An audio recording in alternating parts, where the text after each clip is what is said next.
spent a lot of time in the rehearsal room being babies. Yeah. That was BambinO, which is an opera for babies from 6 to 18 months, and it's with Scottish opera.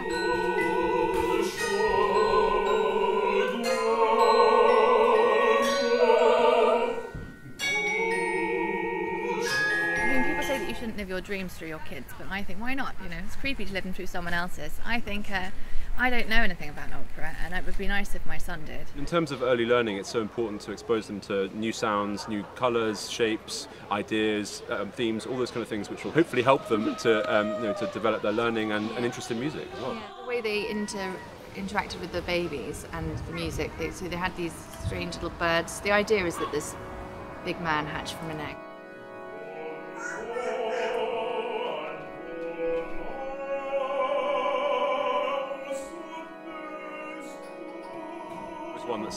One baby who's roaming right in the middle of all the business that they're meant to be doing, trying to steal the show.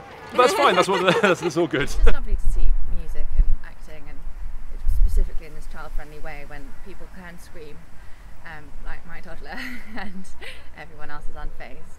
Sometimes they're really chilled, super chilled, and then sometimes one will cry, and it kind of sets off the whole audience, which is hilarious. Someone catalogued all the different sounds that babies make, and we use some of those, and some of them are specific, as in I'm hungry, or I've just I need to go to the loo, or whatever it is. All those kind of things, or I need attention, or I need a hug, or I need comfort.